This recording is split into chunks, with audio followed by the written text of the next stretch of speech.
नमस्कार, आप देख रहे हैं सबसे बड़ा मुद्दा। मैं हूं आपके साथ राहुल राजपूत। 2022 के लिए सत्ता की गलियां सज गई हैं। सभी पार्टियां पूरे दमखम के साथ मैदान में उतरने को तैयार हैं। सरकार को घेरने को तैयार बैठा विपक्ष मुद्दों की तलाश में उत्तर प्रदेश में घूम रहा है। 10 अक्टूबर से कांग्रेस किसान न्याय रैली की शुरुआत कर रही है, जिसमें एक बार फिर सभी मुद्दों का केंद्र लखीमपुर खीरी होने वाला है। वहीं समाजवादी पार्टी भी अपने विजय रथ के साथ तैयार है, जिस पर सवार होकर एसपी अध्यक्ष यूपी के सभी जिलों से गुजरेंगे। नई सपा है, नई हवा है के स्लोगन के साथ अखिलेश ये बताने की कोशिश में है कि अब यूपी का मिजाज बदल रहा है और सियासी हवा साइकिल के साथ बह रही है। अखिलेश इस यात्रा के दौरान लखीमपुर खीरी का भी मुद्दा उठाएंगे। इन तैयारियों से यह तो साफ है कि चुनाव तक इस बार विपक्ष के मुद्दे का केंद्र लखीमपुर खीरी रहने वाला है। तो क्या लखीमपुर खीरी से विपक्ष को लखनऊ का रास्ता नजर आ रहा है, या फिर हमदर्दी जाहिर कर सत्ता हासिल करने की ये कोशिश भर है? इन्हीं सवालों के जवाब हासिल करने की कोशिश करेंगे अपने मेहमानों से, लेकिन उससे पहले न्यूज स्टेट के बड़े सवाल। तो सबसे बड़ा मुद्दा में न्यूज स्टेट के बड़े सवाल। 22 की राह आसान करेगी लखीमपुर की गलियां। विपक्ष का चुनावी शंखनाद, केंद्र में लखीमपुर विवाद। लखीमपुर के रण से 2022 में जीत का प्रण। किसानों का समर्थन हकीकत या हवा हवाई? लखीमपुर के आंगन से जीतेंगे लखनऊ का रण। तो लखीमपुर को किसने बनाया सियासी दंगल का अखाड़ा? क्योंकि लगातार जिस तरीके से नेताओं के पहुंचने का सिलसिला जारी रहा पिछले दिनों, सबने देखा सत्ता की राह कितनी मुश्किल, कितनी आसान विपक्ष के लिए। प्रशांत उमराव जी, प्रवक्ता बीजेपी, और डॉक्टर विजय राठी जी, प्रवक्ता समाजवादी पार्टी। आप दोनों मेहमानों का सबसे बड़ा मुद्दा में स्वागत है। डॉक्टर विजय राठी जी, लखीमपुर भी पहुंचेगी रथ यात्रा, अखिलेश एक बार फिर वहां रूबरू होंगे, किसानों का मुद्दा लेकर लोगों के बीच जाएंगे। चुनाव तक ही इस मुद्दे को जिंदा रखना है, या फिर जो मरहम लगाने गए थे उस मरहम को लगाने के बाद भूल जाना है? देखिए राहुल जी, मुद्दा जिंदा रखना है या नहीं रखना है, मुद्दा ये नहीं है। बात ये है कि आप क्या सोच रहे हैं कि अब किसानों का मुद्दा है, समाजवादी पार्टी क्या अभी लड़ रही है? इससे पहले हाथरस कांड तक क्या उसमें समाजवादी लोगों ने मुकदमे नहीं झेले? समाजवादी पिछले 4.5 साल से लगातार लड़ रही है। ये नहीं है कि किसानों का मुद्दा जिंदा रखना है। जो भी गरीब, शोषित, लाचार किसान, महिला, नौजवान जो भी परेशान है, उसके हर मुद्दे पे सबसे ज्यादा बताइए पूरे उत्तर प्रदेश में कौन सा झंडा आपको दिखाई दिया है? सबसे ज्यादा युवा कौन सी पार्टी के पिटते दिखाई दिए, मुकदमे लगे, जो आज भी जेल में है? और रिसेंट एग्जांपल में अभी मेरठ का आपको दे सकता हूं, 17 लड़के जेल में बंद हैं, 17। और धाराएं कौन सी हैं? मुख्यमंत्री का पुतला फूकने के ऊपर 307, 326 ये धाराएं लगती है क्या नौजवानों पे? तो समाजवादी पार्टी का देखिए मुद्दा जिंदा रखने वाली बात नहीं है। बात यह है किसानों के साथ अत्याचार हो रहा, इसमें कोई दो राय है क्या? अगर मंत्री का बेटा किसानों को गाड़ी से रोंद सकता है, अगर कानून को अपने टायरों के तले रोंद सकता है, अगर एक निर्दोष व्यापारी की हत्या गोरखपुर में की जाती है, अब तो सीसीटीवी फुटेज भी आ गई, वीडियो भी आ गई, इसमें संदेह कहाँ है? तो बताइए क्या लड़ना नहीं चाहिए? नहीं, संदेह इस बात को लेकर है विजय राठी जी, संदेह इस बात को लेकर है राठी जी। लेकिन कांग्रेस तो माइलेज ले गई, आप पीछे रह गए, क्योंकि आप ही एक विपक्षी दल के तौर पर आपकी पार्टी ही दिखाई दे रही थी। लेकिन अब आगे अब कांग्रेस आ गई, कहीं कांग्रेस माइलेज न ले जाए और आप लोग पीछे रह जाए, लगता नहीं आप लोगों को?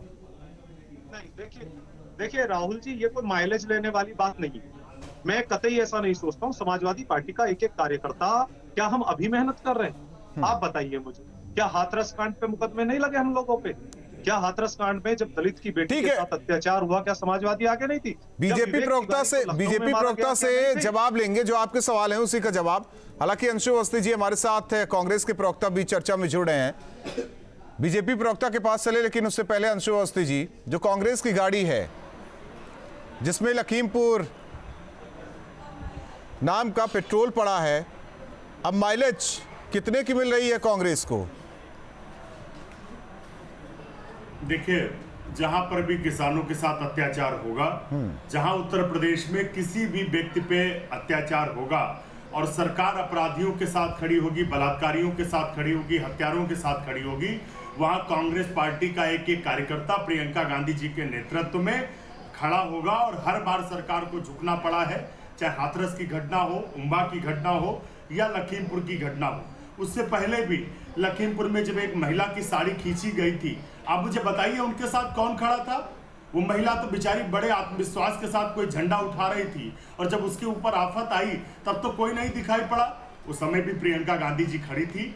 उत्तर प्रदेश के लोग इस बात को समझ चुके हैं कि अहंकारी भारतीय जनता पार्टी की सरकार, जिसने नौजवानों को नौकरियां नहीं दी, किसानों को आतंकवादी मवाली कहा, खालिस्तानी कहा, और आतंकवादी कहने के बाद भी पेट नहीं भरा तो किसानों के ऊपर जो शांतिपूर्वक प्रदर्शन। ठीक है, आपकी बातों को समझ रहे हैं अंशु अवस्थी जी। केंद्रीय मंत्री के नाम से हत्यारा फरार है अंशु अवस्थी जी, केंद्रीय मंत्री अंशु अवस्थी जी, 8 लोग मरे हैं इसमें।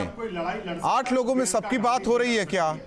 8 लोग मरे हैं इसमें। 8 लोगों में सबकी बात हो रही है क्या? 8 लोगों में सबकी बात हो रही है क्या?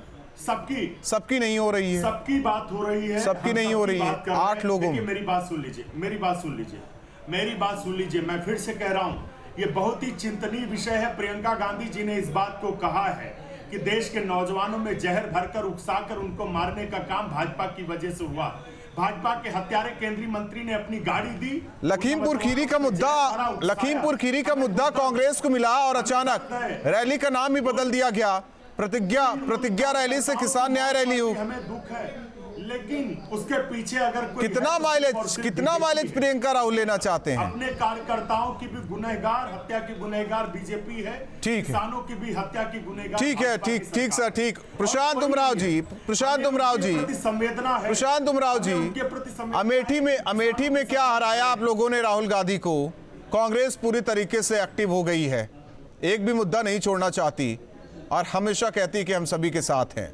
लेकिन दूसरे प्रदेशों का हाल सबने देखा और यहां कह रहे हैं कि प्रियंका और राहुल के नेतृत्व में हम रामराज चलाएंगे। देखिए, लखीमपुर के बहाने प्रियंका गांधी का असली निशाना पंजाब चुनाव है और वहां पर 8 लोगों की दुखद मृत्यु हुई है, दुर्घटना हुई है। इसका हमें अफसोस है, चाहे किसान मरे हों, चाहे हरिओम मिश्रा मरे हों, या शुभम मिश्रा हों, या निषाद हों, या पत्रकार राहुल कश्यप हों, लेकिन केवल 4 लोगों की बात की जा रही है और वो लोग केवल 4 लोगों के ही घर गए। और चाहे छत्तीसगढ़ हो, राजस्थान हो या पंजाब हो, वहां भी इस तरह की स्थितियां हैं। सुकमा छत्तीसगढ़ में आज भी जो 4 आदिवासी किसानों की पुलिस गोलीबारी से मृत्यु हुई, आज भी वहां पर आदिवासी प्रोटेस्ट कर रहे हैं पिछले 5 महीने से। आज तक किसी पुलिस वाले के ऊपर कार्रवाई नहीं की गई, लेकिन लखीमपुर में जाकर के ये लोग राजनीति कर रहे हैं। हमने जो भी कानून सम्मत प्रक्रिया थी उसका पालन किया। आशीष मिश्रा वहां पर मौजूद थे या नहीं मौजूद थे, ये तो जांच के बाद पता चलेगा। इसके बावजूद तो पुलिस के सामने पेश हुए और पुलिस उनको गिरफ्तार किया और जिस ड्राइवर ने गाड़ी चढ़ाई थी उसको इन्होंने मार दिया पीट करके। उसके बाद कहते कि क्रिया की प्रतिक्रिया थी। वाकई अगर आप कानून को मानते तो उनको पुलिस के हवाले करते, लेकिन आपने वहां पर 3 लोगों को पीट करके मार दिया। एक व्यक्ति सुमित जायसवाल अपनी जान बचाकर भाग गया, वरना उसको भी मार दिए होते। तो आप किस तरीके के कानून की बात करते हैं? आज ही 2 महिलाओं को जिंदा जला दिया गया राजस्थान में। 3 दिन पहले राजस्थान में किसानों पर लाठीचार्ज किया पुलिस ने, लेकिन वहां पर आपको किसान नहीं दिखते। भूपेश बघेल उत्तर प्रदेश आ जाते हैं, लेकिन वहां पर उनको जब छत्तीसगढ़ में जो लाठीचार्ज जो हिंदुओं पर कर रहे हैं कवर्धा पे, वो नहीं दिखता। 26 जनवरी को अमृतसर पंजाब में जो किसान रैली निकली थी उसमें 2 महिलाओं की ट्रैक्टर से दबकर की मृत्यु हो गई थी। क्या उनको आपने मुआवजा दिया? प्रियंका वाड्रा वहां गई, लेकिन वहां उनको चूंकि उनकी सरकार उनका एजेंडा सूट नहीं करता। लेकिन यहाँ उत्तर प्रदेश एजेंडे के तहत अंशु अवस्थी जी एजेंडा फिक्स है, इसीलिए ये सियासत। मैं इसका जवाब दे देता हूँ। देखिए, आ रहे हैं राठी साहब। पार्टी को किसने रोका है? आप उत्तर प्रदेश में किसानों के ऊपर हत्या करके गाड़ी चढ़वाएंगे, आपको किसने रोका है? जाइए। एक चीज अंशु अवस्थी जी, एक चीज क्लियर कर दीजिए। आप प्रियंका गांधी, आप 8 की बात कीजिए ना, 8 लोगों की बात कीजिए ना।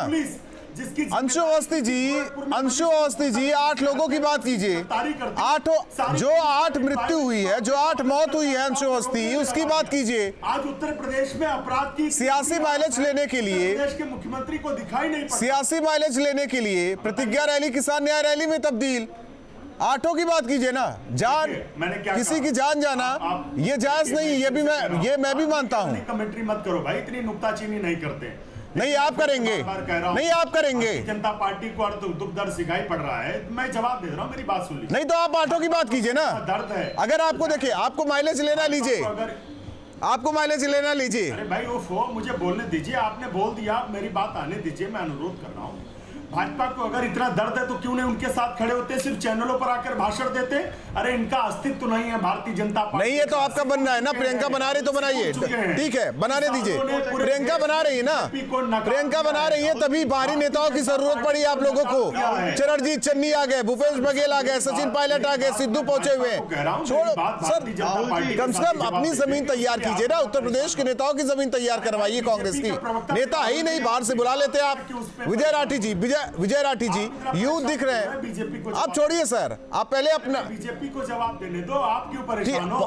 अब जो सियासत कर रहे हैं, सियासत जो कर रहे हैं आप, सियासत जो कर रहे हैं, जो सुलगा रहे हैं आप, सियासत करें ना। विजय राठी जी झंडा दिख रहा है, यूथ दिख रहे हैं। अखिलेश के अलावा समाजवादी पार्टी में कौन दिख रहा है? इससे पहले मुंबई में जब हम लोग बस कीजिए अंशु अवस्थी जी, बस कीजिए। नहीं देखिए, समाजवादी पार्टी में काफी लोग हैं, अभी समय आने दीजिए, आपको सब लोग दिख जाएंगे। लेकिन मैं उससे पहले एक बात का जवाब देना चाहूंगा। अभी जो बीजेपी के प्रवक्ता बोल रहे हैं, ये आप मुझे एक चीज बताइए कि जो निर्दोष किसानों के ऊपर गाड़ियां चढ़ा दी जाती हैं, क्या ये बीजेपी वाले उनकी बात करते हैं? हमें जो 8 के 8 लोग मरे हैं, हमें सबका दुख।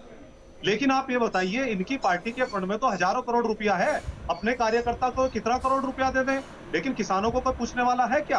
क्या मनीष गुप्ता की वाइफ को कोई पूछने वाला था कानपुर में? अगर आदरणीय अखिलेश यादव जी कानपुर नहीं जाते, इस सवाल का जवाब आप ले लीजिए इनसे। लेकिन ये जब बात कहते हैं कि पहले दूसरे लोगों को मार दो, अगर भीड़ उसको मार दे तो कहते हैं कि साहब प्रशांत उमराव जी, अरे वो तो पहले हत्यारे हो गए ना। विपक्ष की राजनीति में आप लोग दबाव में आ जाते हैं। कितनी बेहतर राजनीति है समाजवादी पार्टी की, खुद कह रहे हैं। मैं दबाव में आता हूं कि किसानों के ऊपर अत्याचार कर दिया है। और मैं विपक्ष से पूछना चाहता हूं कि ये लोग ब्राह्मण सम्मेलन, ब्राह्मण यात्राएं निकाल रहे थे, क्या हरिओम मिश्रा और शुभम मिश्रा ब्राह्मण नहीं थे? क्या अब ये इन्होंने अपनी ब्राह्मण यात्रा स्थगित कर दी है, या उनकी 13वीं के बाद ही ब्राह्मण यात्रा निकालेंगे? कारण यही लोग झूठे ब्राह्मण प्रेमी, यही लोग जो मंत्री हैं, मंत्री के बेटे को बचाने की कोशिश में अभी से जातीय रंग दे रहे हैं। अब ये इसको ब्राह्मण और ये ठाकुर यादव ये सब इसको करेंगे। कहना चाहते हैं इन्होंने 2 ब्राह्मणों की सवाल करके हत्या कर दी है लोगों ने, और कि क्या मंत्री जी का बेटा गाड़ी में नहीं था? और कहते हैं कि क्रिया की चीज को ये ब्राह्मण और भारत में कानून का राज जातिवाद का रूप लेना चाहते हैं। क्रिया की प्रति यही तो बीजेपी की राजनीति है। आप झूठे ब्राह्मण प्रेमी, सीधा बताइए, मंत्री को आपने बर्खास्त क्यों नहीं किया? अब आपकी ब्राह्मण गाड़ी और वीडियो सब झूठे हैं क्या? बिल्कुल सीधी सी बात है, सीधी सी बात को घुमाना है, तोड़ना मरोड़ना। अब इसको जातीय रंग देने की कोशिश कर रही है भाजपा, सीधा सीधा कि नाम के पीछे मिश्रा लगा है, यादव लगा है, बोले अंशु अवस्थी जी, कश्यप लगा, यही चीजें शुरू करने वाले हैं। देखिए मैं फिर से कह रहा हूं, राजनीति इसी पे चलती है ब्राह्मण, पूरी। किसान, पंजाबी, ये सिख, ये सब मत करें बीजेपी। क्यों ना करे सर? चरणजीत सिंह चन्नी का क्या काम था? सिद्धू का क्या काम था? आप जवाब दे दीजिए, आप जवाब दे दीजिए, आप जवाब दे दीजिए, क्या काम है? किसानों के साथ पूरा देश खड़ा है। तो अशोक गहलोत कहाँ है? के साथ देश अशोक गहलोत क्यों नहीं आए? लोग खड़े हैं, चन्नी कमलनाथ क्यों नहीं आए? वो भी खड़े हैं। कमलनाथ क्यों नहीं आए? जी खड़ी, पूरी पार्टी खड़ी। सोनिया गांधी क्यों नहीं आई? जरूरत होगी वो भी आएंगे। सोनिया गांधी क्यों नहीं आ गई? भूपेश बघेल नहीं दिखाई देते क्या? भूपेश बघेल नहीं दिखाई देते क्या आपको? भूपेश बघेल नहीं दिखाई देते? देखिए भारतीय जनता पार्टी का जो किसान विरोधी चेहरा है वो सामने आ चुका है।